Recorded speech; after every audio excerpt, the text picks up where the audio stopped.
यस्य स्वयं स्वभावाप्ति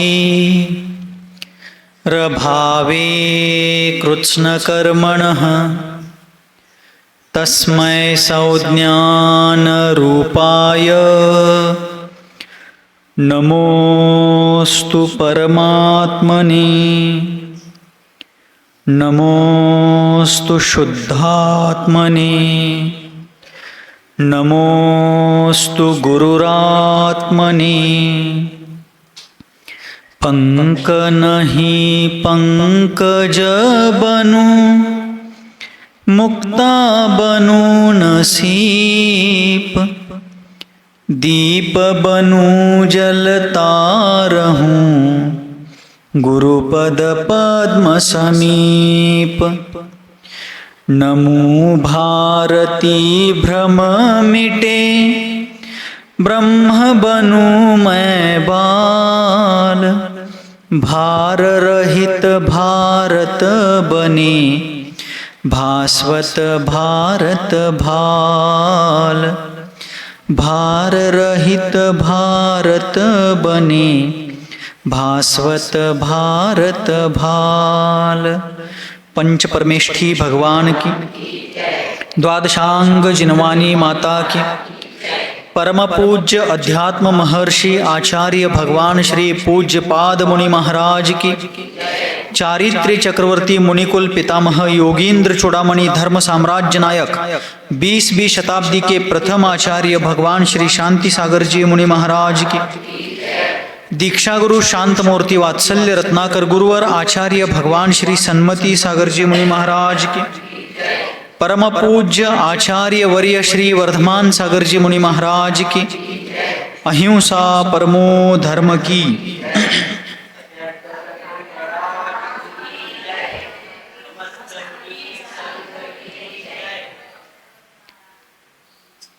जिसके पास जो होता है वह उसी वस्तु को प्रदान करता है। चंदन है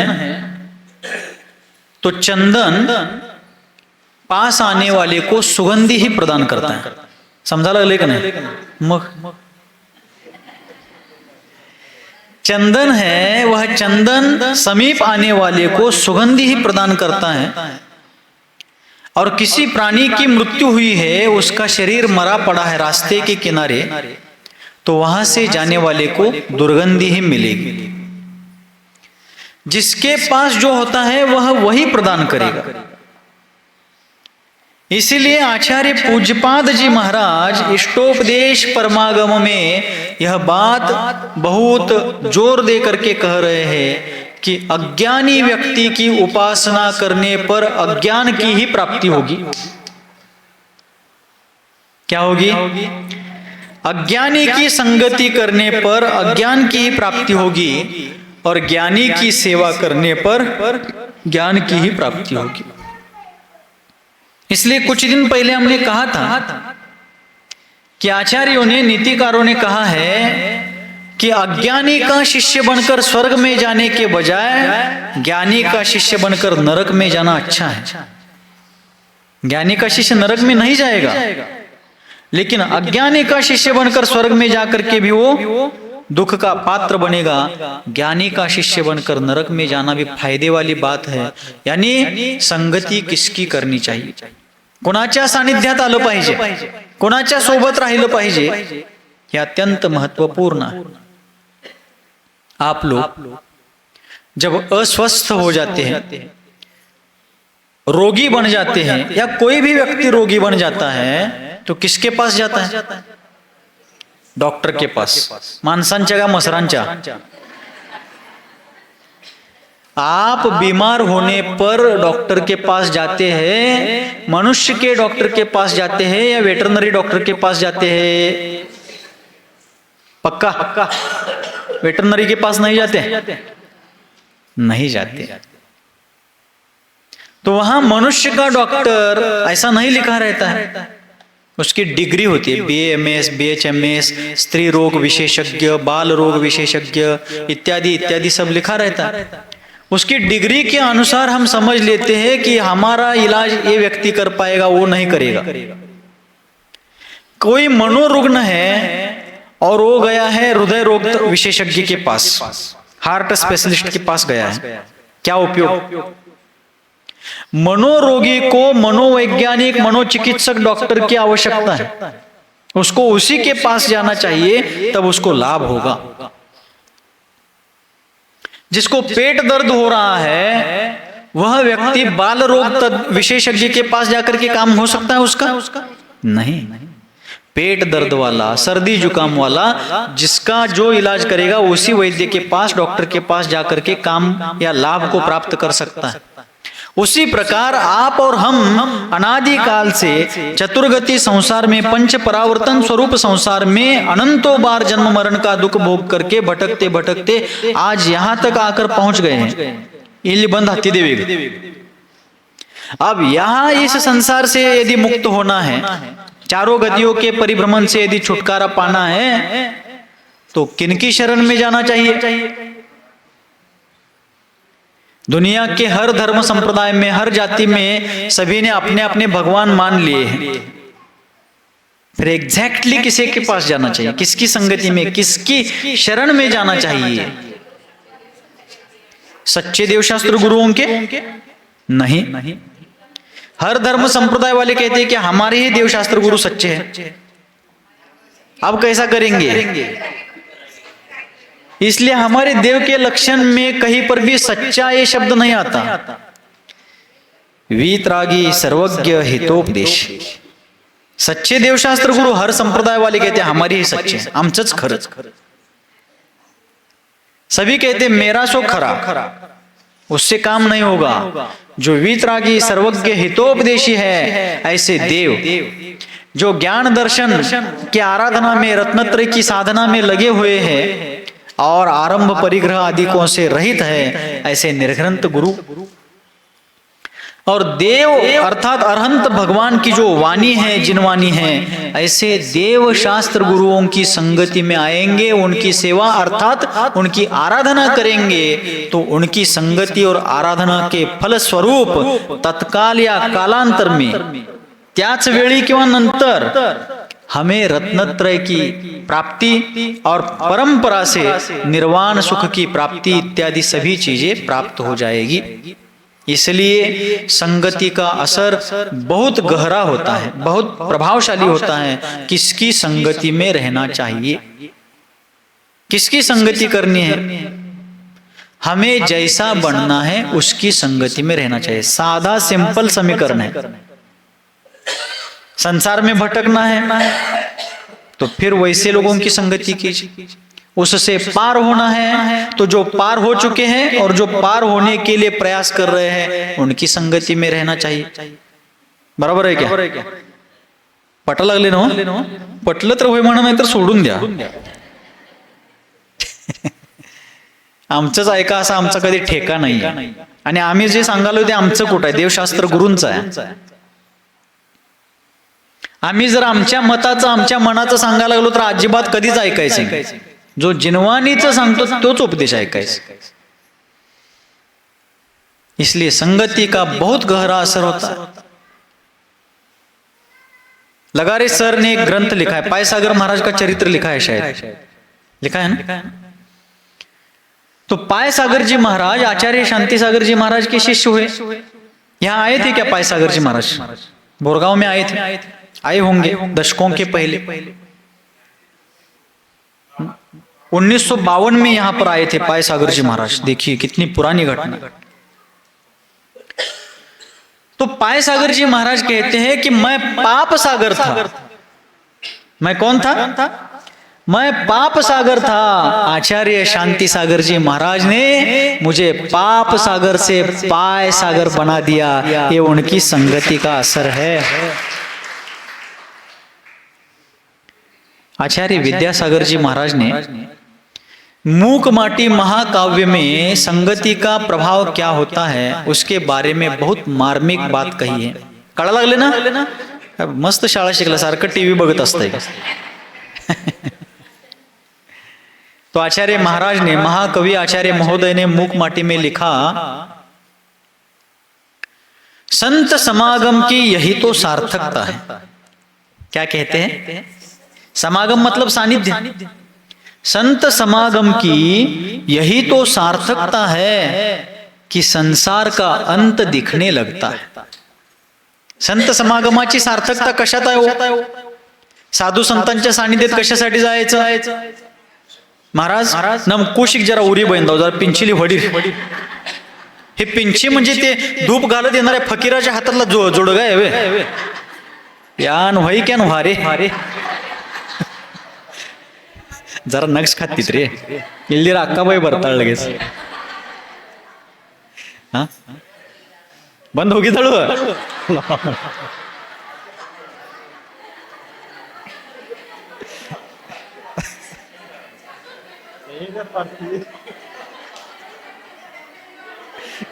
नम नम वाला घेते.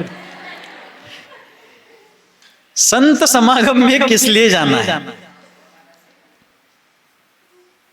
कोई प्रापंचिक बात मांगने के लिए, मंत्र तंत्र मांगने के लिए जाना है क्या? महाराज हमारे घर में ऐसा हुआ है, कुछ मंत्र बताइए.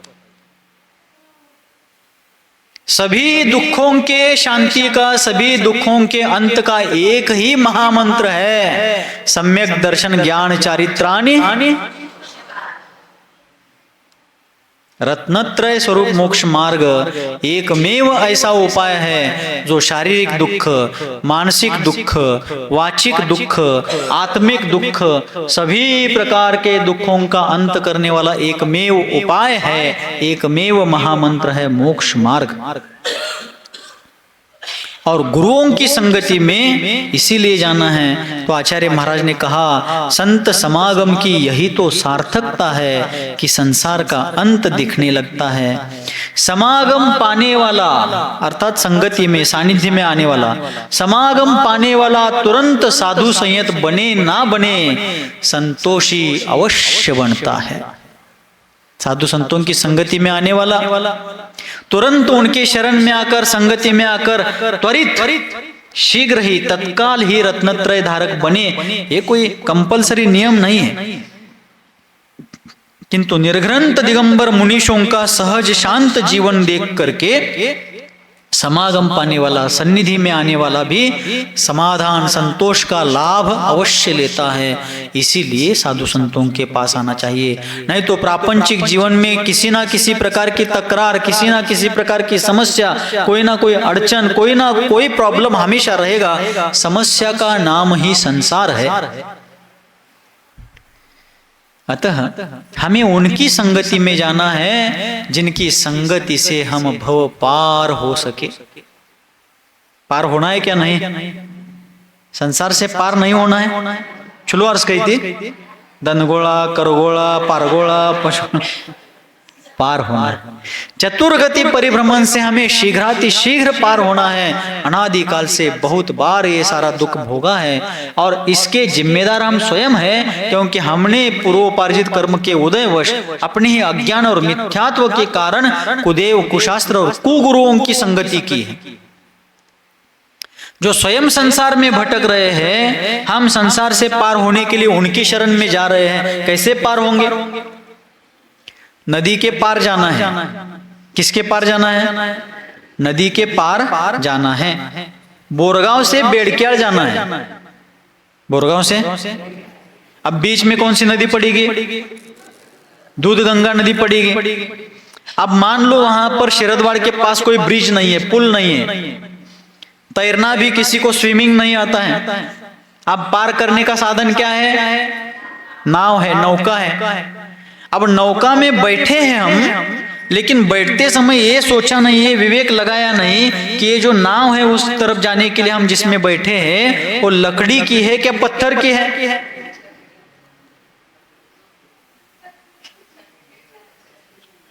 अजी कशाची आहे ती नाव?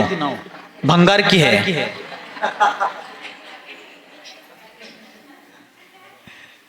जिस नाव में बैठ करके हम उस पार जाना चाहते हैं, उस नाव में बैठते समय ये विवेक नहीं लगाया कि वो नौका पार जा सकती है क्या नहीं. हाँ जा सकती है, लेकिन वो लकड़ी की होनी चाहिए, उसमें पतवार ठीक होना चाहिए, उसका दिग्दर्शक दिशा दर्शक यंत्र व्यवस्थित होना चाहिए, उसका चालक व्यवस्थित होना चाहिए। उसमें से कोई भी एक फॉल्ट हो तो भी बीच भंवर में फंस करके डूब करके मृत्यु निश्चित है।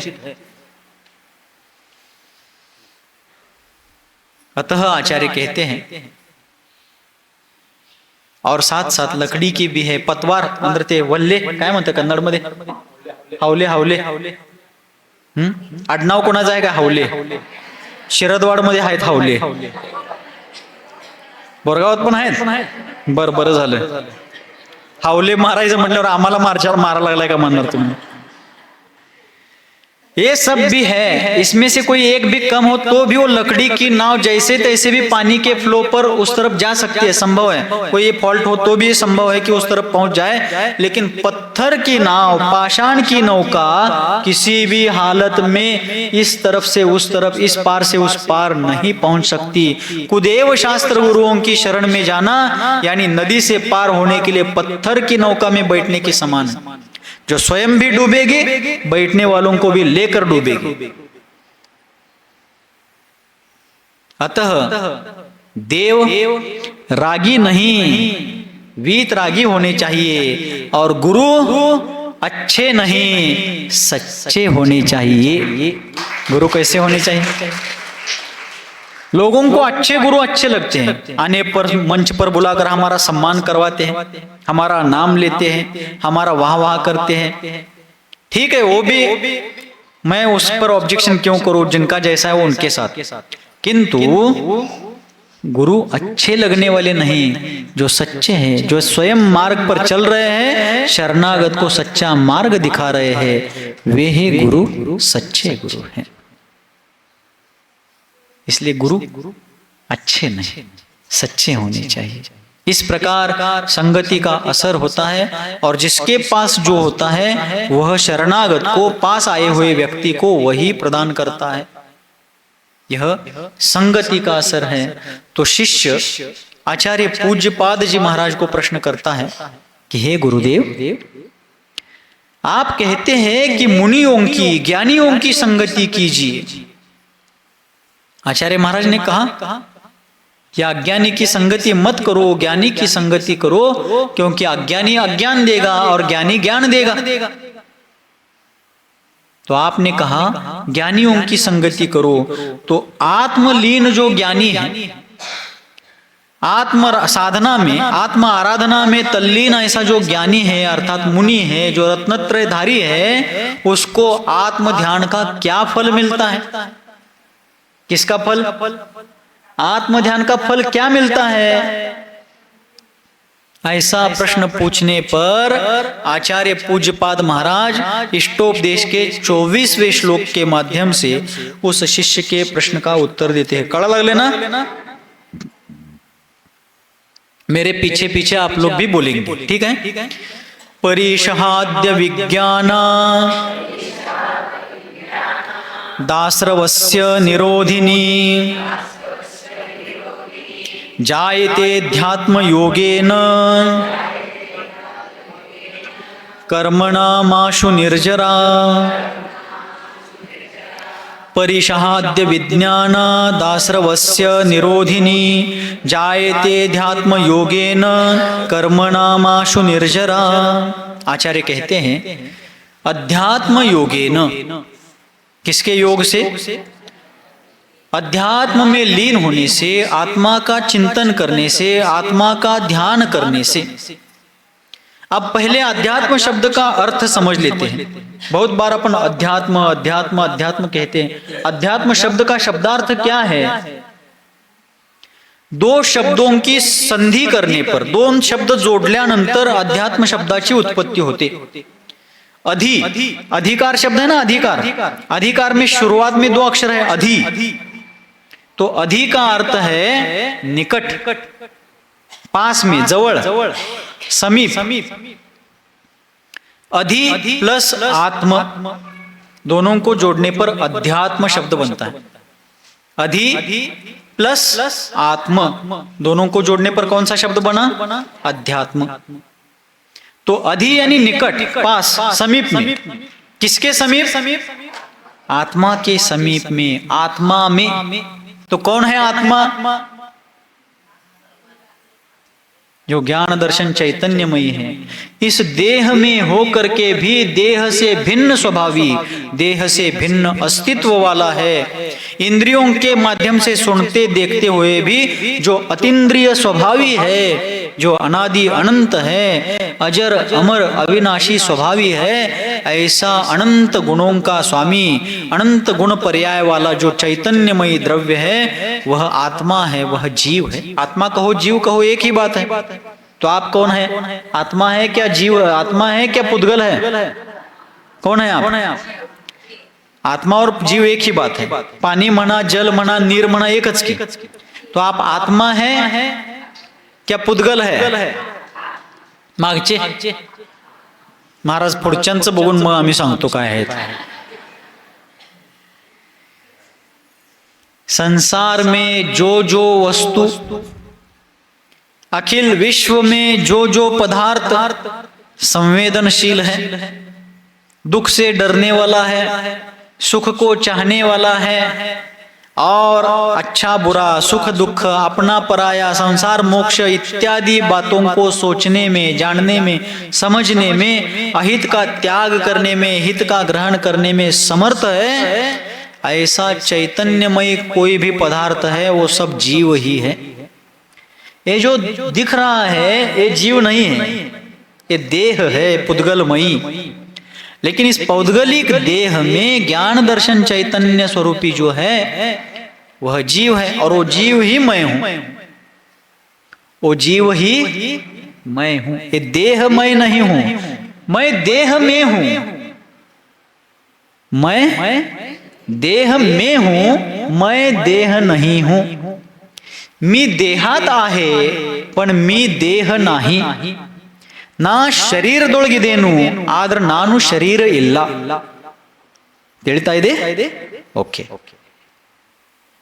अतः ये जो चैतन्यमयी जीव है, वह जीव, वह आत्मा जब अपने निकट आता है, अर्थात अपने सम्यक दर्शन ज्ञान चारित्र के माध्यम से अपने वीतराग स्वभाव के सम्मुख हो जाता है, उसकी उस अवस्था को ही अध्यात्म कहते हैं।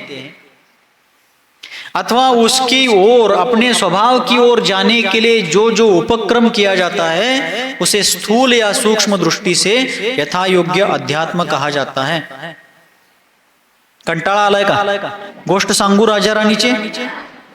हाँ,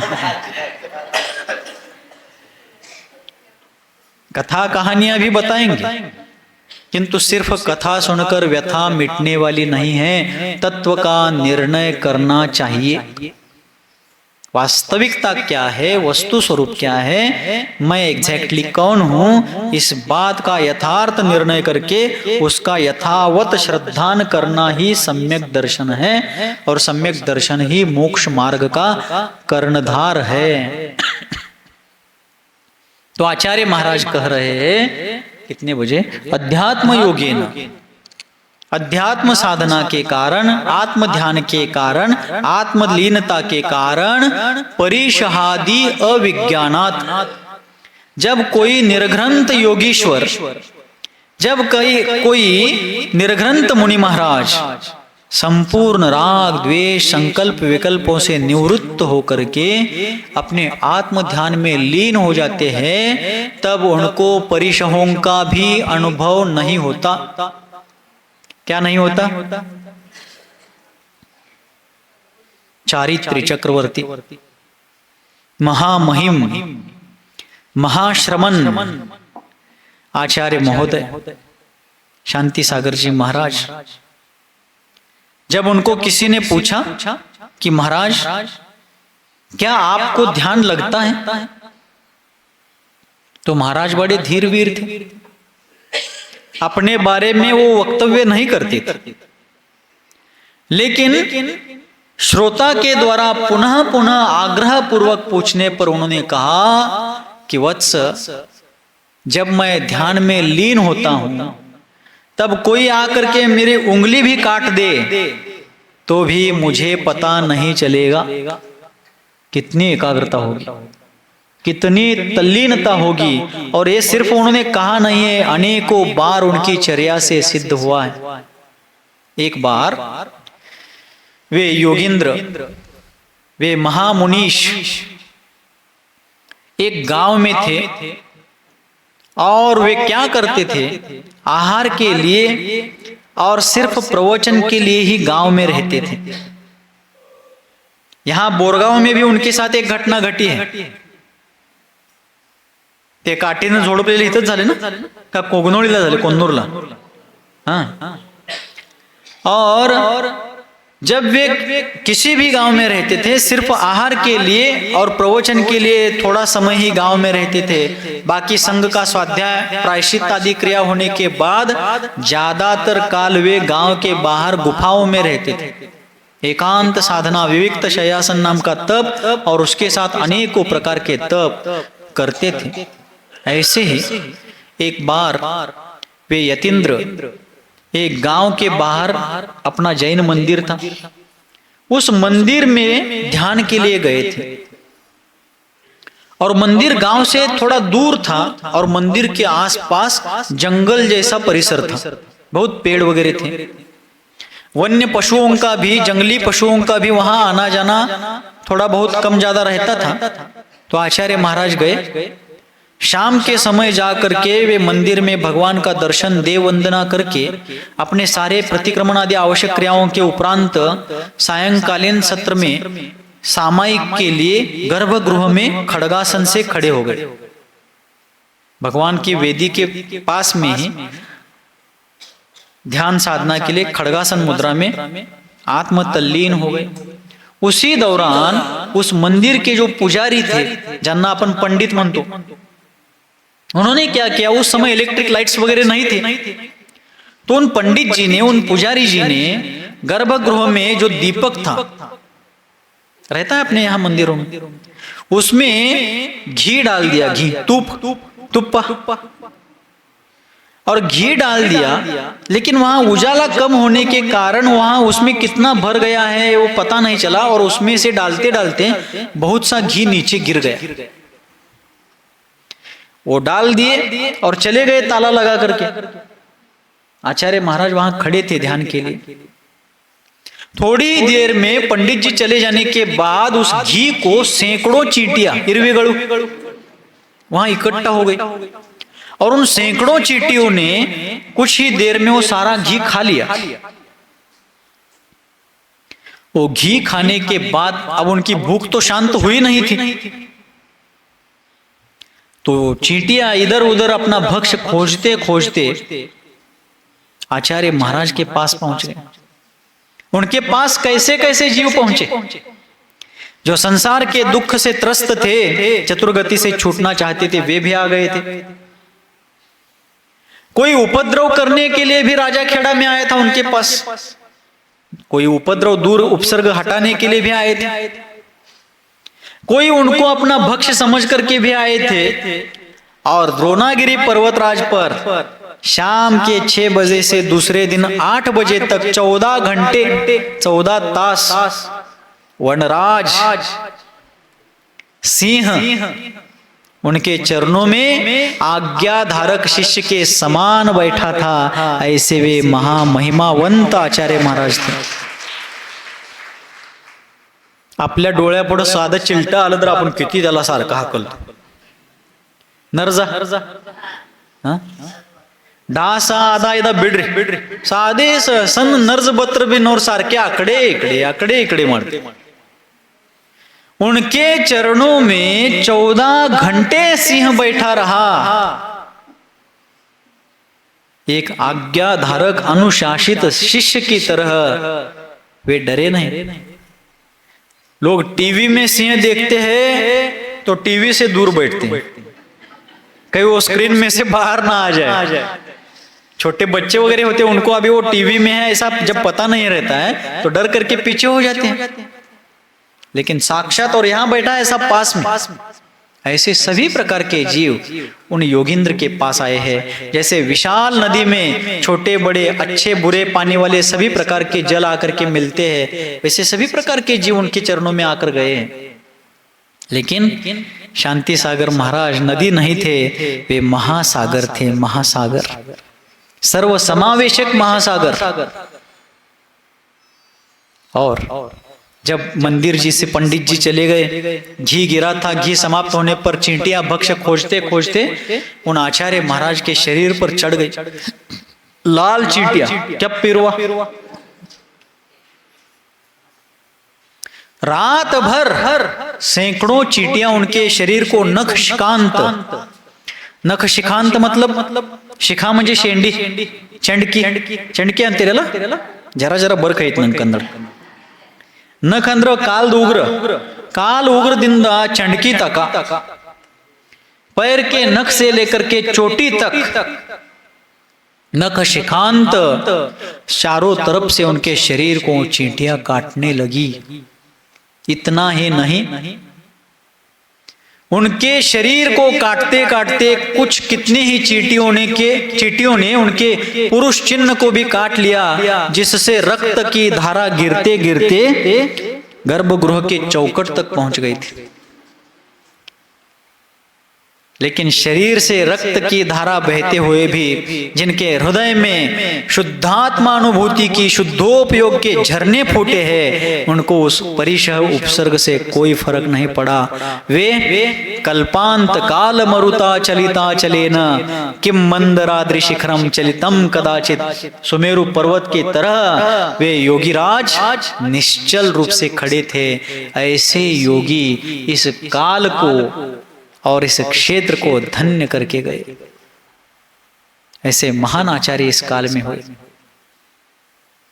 कितनी ही घटनाएं उनके ऊपर ऐसे उपसर्ग परिशों की, कितने ही बार, सैकड़ों बार सांप उनके शरीर पर खेल के चले गए। कुन्नूर है, कुन्नूर गोकाक के पास है ना, गोकाक के पास कुन्नूर, क्या कुन्नूर यहाँ है मांगूर के पास, और वो गोकाक के पास कोन्नूर है, कोन्नूर। तो वहां गांव के बाहर पहाड़ी पर जो गुफाएं हैं, वहां जाकर के आचार्य महाराज ध्यान के लिए बैठते थे। तो एक सांप, बड़ा लंबा सांप, फण निकाल करके उनके सीधा सामने आकर के खड़ा हुआ था। वो उनके आंखों में देख रहा है और आचार्य महाराज उसकी तरफ शांत सहज भाव से देख रहे हैं। कल्पना कीजिए यहां एक सांप आ गया है, क्या करेंगे आप लोग? महाराज को ध्यान राग लेकर नडी चट्टा और ಯಾರಿಲ್ಲ ನಮ್ಮ ಮನ್ಯಾಗ ಇನ್ನ ಮಕ್ಕಳಿದಾವು ಪಾರ್ಗಳಿದಾವು ನಡ್ರಿ ಚಟ್ಟತ್ ನಡ್ರಿ ಇಲ್ಲಿ ನೋಡ್ನು। बहुत से लोग, सभी ऐसा ही करेंगे ऐसा नहीं है, किंतु एक सांप नहीं, छोटी सी चिपकली आ जाए तो लोग हड़बड़ा जाते हैं। उनके सामने सांप ने फन उठाया है, सांप उनकी आंखों में देख रहा है, महाराज उसकी तरफ देख रहे हैं। कितना धैर्य, कितना संयम, कितना आत्मबल।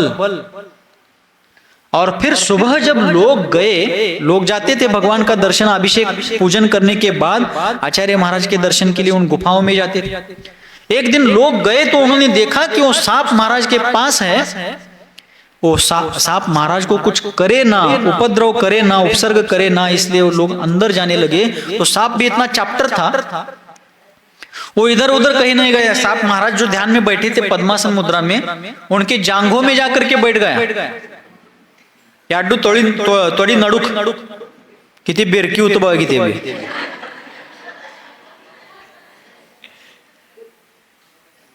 लोग थोड़ा दूर जाते तो फिर वो बाहर आता, फिर लोग पास में आते, वो वहां आकर के बैठता। उस सांप को भी शायद पता हो संसार के ये लोग तो थोड़े से लोग हैं, संसार के सभी दुखों से यदि भय मिटाना है तो शांति सागर ही शरण है, दूसरे कोई शरण नहीं।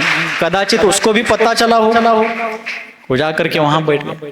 फिर लोगों ने सोच लिया कि अपन ऐसा करते रहेंगे तो सांप तो जाएगा नहीं, अपन ही थोड़ी देर के लिए थोड़ी दूर चले जाते हैं। लोग चले गए, फिर वो सांप भी वहां से चला गया।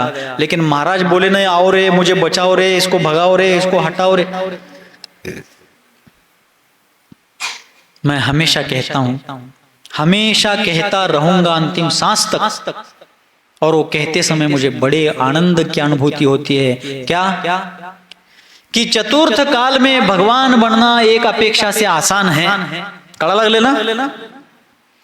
चतुर्थ काल में भगवान बनना एक अपेक्षा से आसान है, लेकिन इस भीषण भयावह पंचम काल में शांति सागर बनना हर किसी के बस की बात नहीं है। ऐसे महानतम आचार्य इस काल में हुए, हम उनको नहीं देख पाए, लेकिन उनका चरित्र, उनकी गौरव गाथा, उनके महान प्रसंग उनको नहीं देखने के बाद भी हमें शक्ति देती है, स्फूर्ति देते हैं, बल देते हैं, मोक्ष मार्ग पर चलने की हिम्मत देते हैं। सिर्फ उनके चरित्र को सुन करके, उनकी घटनाओं को सुन करके इतनी शक्ति आती है, तो प्रत्यक्ष उनका दर्शन करने वाले, उनका व्यावृत्ति करने वाले, उनकी वाणी को सुनने वाले जीव कितने धन्य भाग्य होंगे, कितने पुण्यशाली होंगे। अद्य मे क्षालितम गात्रम नेत्रे च विमलीकृते स्नातोहम, बोलिए, स्नातोहम धर्म तीर्थेषु जिनेन्द्र तव दर्शनात्।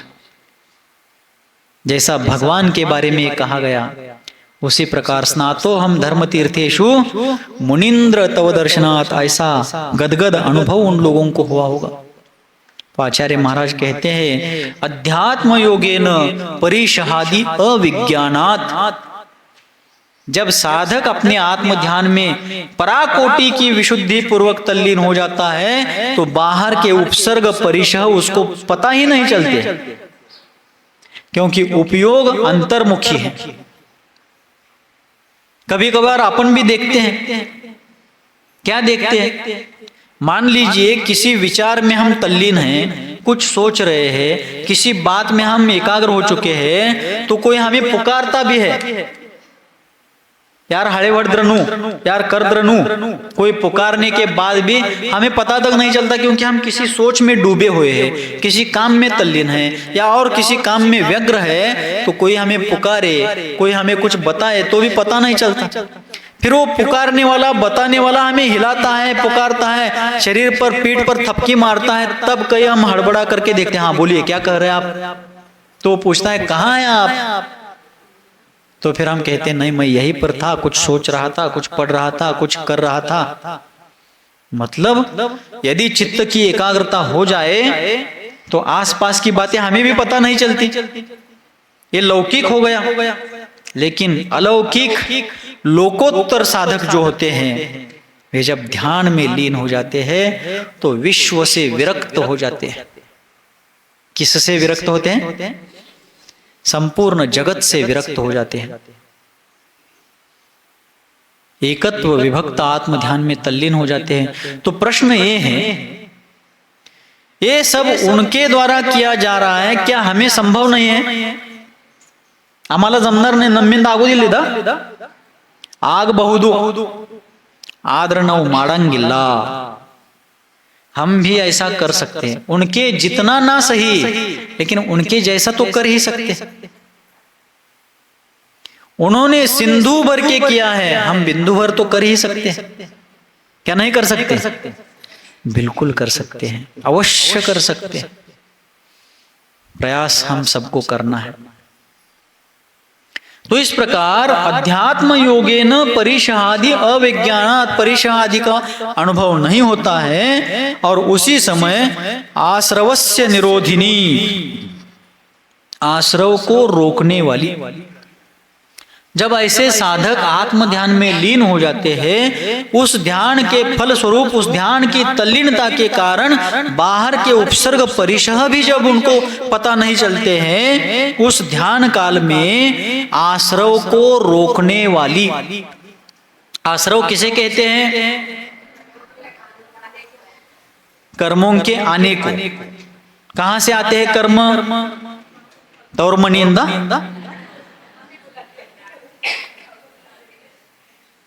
कर्म कहां से? बाजार से आते हैं क्या? दुकान से आते हैं क्या? खेती बाड़ी से आते हैं? कहां से आते हैं?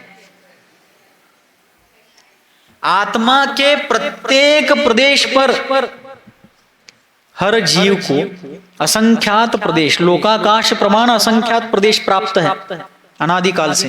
कंटाळा आलाय काय? गोष्ट सांगू?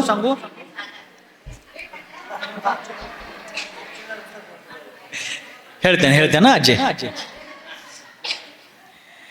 हर जीव को स्वाभाविक रूप से असंख्यात प्रदेश, लोकाकाश प्रमाण असंख्यात प्रदेश प्राप्त है, उपलब्ध है. और उस हर प्रदेश पर अनंतानंत कार्मण वर्गणाएं गृहित, अगृहित, मिश्र इत्यादि रूप से लोकाकाश में तो ठसाठस भरी हुई है. लोकाकाश पर जो है वो भी, और आत्म प्रदेश पर पड़ी हुई जो कार्मण वर्गणाएं हैं उनमें से यथा योग्य गृहित, अगृहित और मिश्र ऐसी कार्मण वर्गणाओं को यह जीव प्रति समय अपने मिथ्यात्व, कषाय, राग, द्वेष, अज्ञान, असंयम आदि भावों के कारण मिथ्या दर्शनावृत्ति, प्रमाद, कषाय, योगा, बंध हेतवः काय वांग मनः कर्म योग स आश्रव शुभस्य पुण्य, शुभ पुण्यस्य अशुभ पापस्य इत्यादि जो सूत्र है, उन सिद्धांतों के अनुसार, कर्म सिद्धांत के अनुसार प्रत्येक जीव प्रति समय अनंतानंत कार्मण वर्गणाओं को ग्रहण करता है. एग्जैक्टली कितने?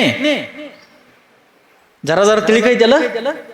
गोमटसार जीव कांड में सिद्धांत चक्रवर्ती आचार्य नेमिचंद्र जी महाराज ने कहा कि प्रति समय प्रत्येक जीव अभव्य जीवों से अनंत गुणे और सिद्ध जीवों के अनंतवे भाग प्रमाण कार्मण वर्गणाओं को ग्रहण करता है. अब ये सारा डिटेल समझ में आए ना आए, लेकिन श्रद्धान कीजिए इस पर, क्योंकि जिन वचन हैं और प्रति समय ऐसा आश्रव चलता रहता है. और आश्रव किस कारण से चल रहा है? मन वचन काया की जो राग द्वेष आदि पूर्वक जो क्रियाएं चल रही हैं उनके कारण यह जीव प्रत्येक समय कर्मों का संचय कर रहा है. और जैसा कर्म करेगा फल वैसा ही भोगेगा. शुभ कर्म का फल शुभ है, अशुभ का फल अशुभ है. लेकिन शुभ हो या अशुभ हो, दोनों प्रकार के कर्मों के कारण यह जीव परतंत्र है, संसार चक्र में बंधा हुआ है, पराधीन है. तो जब योगी जन, निर्घ्रंथ मुनिजन आत्म ध्यान में लीन होते हैं, उस ध्यान के प्रभाव से, उस आत्म तल्लीनता के कारण अप्पा अपम्य रहो, आत्मा आत्मा में रममान हुए, इस सिद्धांत के अनुसार जब वो आत्मा में ही लीन हो जाता है, उस काल में उपसर्ग परिशयों को भी वो महसूस नहीं करते. और उस उत्कट विशुद्धि के कारण आश्रव को रोकने वाली, किसको रोकने वाली? आश्रव को रोकने वाली और कर्मणाम निर्जरा आशु जायते, कर्मों की निर्जरा भी शीघ्र हो जाती है. तो कर्मों को पहले रोकते हैं, आने वाले कर्मों को रोकते हैं. मतलब क्या हो गया? संवर हो गया. क्या हो गया? संवर हो गया. और संवर होने के साथ साथ जो पुराने कर्म हैं, आने वाले नवीन कर्म को, इनकमिंग को रोक देते हैं. और जो पुराना आ चुका है पहले से, उसको एक देश रूप से, आंशिक रूप से, असंख्यात गुणित क्रम से निर्जीर्ण करते जाते हैं, नष्ट करते जाते हैं. कर्मों को, नवीन कर्मों को आते समय यदि रोका नहीं, आने वाले नए कर्मों को यदि रोका नहीं और सिर्फ निर्जरा कर रहे हैं तो कोई फायदा नाही.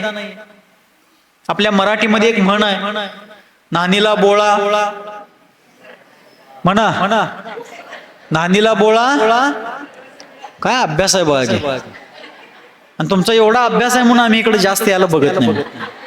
जिथं अभ्यास आहे त्यासनी काय सांगायचं, ज्यांचं नाही तिकडे जातोय. नानीला बोळा, दरवाजा मोकळा. इकडं नानीला बोळा लावलाय, दरवाजातनं पाणी यायला लागले. काय उपयोग आहे त्याचा?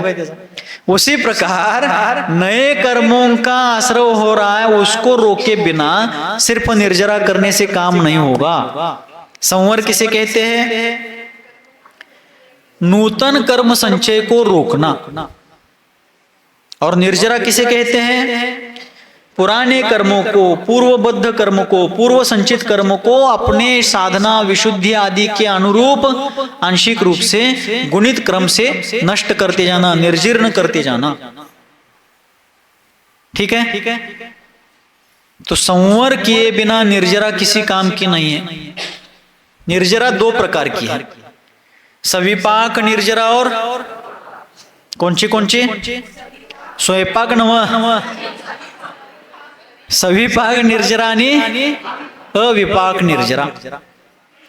तो सविपाक हो या अविपाक हो, दोनों में विपाक शब्द आया है, बराबर। सविपाक अविपाक। तो विपाक का अर्थ होता है फल। विपाक शब्द का अर्थ क्या है? फल। कर्मों का अपने स्वभाव के अनुसार जो फल मिलता है, शुभ कर्म का पुण्य कर्म का, शुभ कर्म का जो सुख रूप या पाप कर्म का दुख रूप शुभाशुभ फल मिलता है, उस फल को कहते हैं विपाक। ठीक है। तो सविपाक निर्जरा का मतलब होता है जो पूर्व संचित कर्म है उसका कालावधि समाप्त होने पर, स्थितिबंध समाप्त होने पर वो उदय में आता है, और उदय में आकर जैसा उसका शुभाशुभ स्वभाव है वैसा फल देकर के चला जाता है। तो क्या फायदा हुआ? कोई फायदा नहीं है। लेकिन अविपाक निर्जरा क्या होती है? जो कर्म भविष्य में उदय में आने वाला है, किंतु उस कर्म को मुनि जन, योगी जन, रत्नत्रय के आराधक अपनी आत्म विशुद्धि के फल स्वरूप भविष्य में उदय में आने वाले कर्म को जल्दी ही उसका अपकर्षण आदि करके, स्थिति कांडक घात, अनुभाग कांडक घात आदि अनेक प्रक्रियाएं गोमट सार, जीव कांड, कर्म कांड के साथ साथ लब्धि सार और क्षपना सार इन ग्रंथों में नेमिचंद्र आचार्य महाराज ने विशेष करके बताई हैं। तो उसमें वो सारी प्रक्रिया करते हुए भविष्य में उदय में आने वाले कर्मों को जल्दी उदय में ला करके नष्ट करते। उदाहरणार्थ, जो आम का फल है, माइन कई माविन हन्नू, आम्र फल है, मैंगो, वो अभी कैरी के रूप में पेड़ को लगा हुआ। अब किसे भी आम चाहिए है, वो इंतजार करते हुए एक व्यक्ती बैठा है, जल्दी पक जाए, जल्दी पक जाए, लवकर बेगले हन्न आगले आता। और पेड़ पर पूरा पकने के बाद वो फल नीचे गिरा तो ज्यादा समय लग गया, बराबर। और दूसरे किसी ने क्या किया, उसको जल्दी खाना था या जल्दी बेचना था, मार्केट में डिमांड है, तो उसने कच्चे फलों को तोड़ लिया और तोड़ करके क्या किया, पाल में डाल करके उसको पका दिया, तपल दौड़गा। अभी तो पाउडर छिड़क रहे हैं, वो तो गलत है। पहले लोग पाल में पकाते थे, तपल दौड़गा न मारते रू। तो जिसको जल्दी चाहिए उसने तोड़ करके उसको जल्दी कर लिया, प्रक्रिया कर दी और उसको पका करके खा लिया, बेच दिया। उसी प्रकार जो कर्म भविष्य में उदय में आने वाला था उसको विशुद्धि के द्वारा जल्दी उदयावली में ला करके उसको नष्ट कर दिया और उस कर्म बंधन से मुक्त हो गए।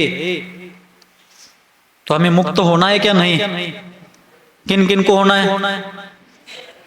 कई म्याड हेड यान पाटली बिलवर कसकोळ हेड्री ಯಾರ್ಯಾರು ಮುಕ್ತ ಆಗೋದಿತ್ತು ಹೇಳ್ರಿ? ಮುಂದಿನವ್ರು ಅಷ್ಟೇ, ಹಿಂದಿನವ್ರ ಅವ್ರ ಅಂತವ್ರು ಮುಂದಿನವ್ರ ಆಗಿ ನೋಡ್ಲಿ, ಅವ್ರದ್ದು ಏನೇನ ಆಗ್ತೈತಿ ಅದ್ ನೋಡ್ತೇವ್, ಅವ್ರದ್ದು ರಿಪೋರ್ಟ್ ಓಕೆ ಬತ್ ಅಂದ್ರ ಏನವ್ರು ಮುಂದಾಗ್ತೀವಿ.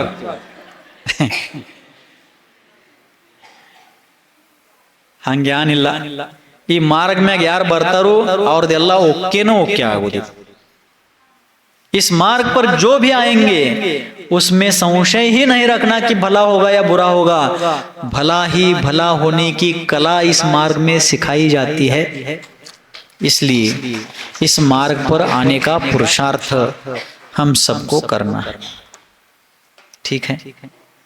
तो आचार्य महाराज कहते हैं ऐसे योगिंद्रों ने, ऐसे मुनिंद्रों ने महान उपसर्ग परिशहों को सहन करके अपने जीवन में अलौकिक अनुत्तर आत्म साधना के द्वारा सारे प्रश्नों के उत्तर ही व्यक्त कर दिए हैं, स्पष्ट कर दिए, सारे प्रश्न ही मिटा दिए।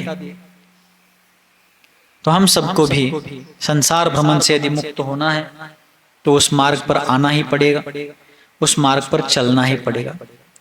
तो जब तक नहीं चल पाएंगे तब तक उस मार्ग की भावना भाई चल सकते हैं तो उस मार्ग पर चलने का पुरुषार्थ करें, और चलने का पुरुषार्थ करते हैं तो उस पुरुषार्थ को और बढ़ाने का प्रयास करें। इस प्रकार करते करते हम, आप, मैं, हम सभी और जो कोई भी जीव है वो सभी इसी विधि से मुक्त होंगे। ऐसा भगवान का उपदेश है। बाकी तो हम लोग क्रियाकांडों में ही उलझे हुए हैं, क्या नहीं? क्रियाकांड मत कीजिए, ऐसा नहीं है। क्रियाकांड करने ही चाहिए। जो शास्त्रोक्त क्रियाएं हैं मुनियों की मुनियों को करना है, गृहस्थों की गृहस्थों को करना है। जो आवश्यक क्रियाएं धार्मिक स्तर पर, आध्यात्मिक स्तर पर आचार्यों ने कही है, वो क्रियाएं अपनी अपनी भूमिका के अनुसार करनी है। लेकिन सिर्फ क्रियाकांड में हम उलझे हैं। किसमें उलझे हैं? उलझे हैं म्हणजे अडकून पडलोय। आद माडो यानी इद माडो, आद सरी यानी इद सरी, आद सरी ईद सरी माडूस तका मंदी ಹೊಸ ಪೀಳಿ ಬಸ್ತಿ ವರ್ಗ ಸರಿ ಖೈದಿ ಒಳಗೆ ಬರ್ವಾತಾದ ಈ ವಾಂದ್ಯದಾಗ ಬೆಳಕ ಬೇಡ ಅನ್ಕಂದ್ರ ಅವ್ರು. पंचामृत अभिषेक करायचं का जलाभिषेक करायचं? कोणचं करूया? कुठलं? कोई कहते जलाभिषेक करना है, कोई कहते पंचामृत अभिषेक करना है। और इस निरर्थक विवाद में उलझ करके दोनों भी प्रकार के अभिषेक से दूर हम राग द्वेष में अटके पड़े हैं। जिनको करना है वो जलाभिषेक कीजिए, जिनको पंचामृत अभिषेक करना है आनंद के साथ कीजिए, लेकिन द्रव्य क्षेत्र काल भाव की शुद्धता पूर्वक। लेकिन इसका विवाद कौन करते हैं मालूम है क्या? जो रोज मंदिर के दर्शन के लिए भी नहीं आते, वो विवाद में खड़े होते। यही करना चाहिए, वो नहीं करना चाहिए। ज्याला बस्ती कोणीकडे आहे ते माहित नाही, पण जनरल बैठकीत वांद करायला तोच पुढे असतो। बघा तुम्ही कुठं पण असतोय का नाही? ज्याचं मंदिरसाठी समाजासाठी 2 पैशाचं 5 पैशाचं योगदान नाही तो पुढारी होतोय लगेच। और जिनको रोज भगवान का दर्शन पूजन करने का कोई मूल्य पता नहीं है, साधु संतों के प्रति गुरुजनों के प्रति आदर भाव नहीं है, वो दुनिया को सयानापन बताते उपदेश देते हैं कि ऐसी क्रिया करो और वैसी क्रिया करो। अरे आप क्या कर रहे हो पहले देखो। इसलिए आचार्य कहते हैं इन क्रियाओं को क्रिया समझ करके, पुण्य लाभ पुण्य वर्धन के साधन समझ करके, आत्म कल्याण के एक प्राथमिक अंग समझ करके शास्त्र के अनुसार उन क्रियाओं को जरूर करना है। लेकिन वो क्रिया करते समय विवाद में नहीं उलझना है। किसमें नहीं उलझना है? विवाद करने के लिए भगवान ने क्रियाएं बताई है क्या? जिनका शासन शाद्वाद चिन्ह से युक्त है, स्याद्वादा मोघ लांछनम अपन कहते हैं ना दर्शन पाठ में वगैरह, स्याद्वाद रूपी अमोघ चिन्ह से जिनका शासन शोभायमान है, जिनका धर्म तीर्थ सुशोभित है, वो वाद विवाद की बात बताएंगे नहीं। लेकिन वस्तु स्वरूप का निर्णय करने के बजाय, तत्व ज्ञान को ग्रहण करने के बजाय सिर्फ क्रिया कांड में उलझ करके आपसी वाद विवाद करना बुरी बात है। दुर्गति में पतित होने की एक क्या है? माध्यम है ये सब। और आज चंद स्वार्थी लोग अपनी रोटी सेकने के लिए, अपना स्वार्थ साधने के लिए इन मुद्दों को सुलगाते रहते हैं, या तेल वतत राहायचं ह्या वादात।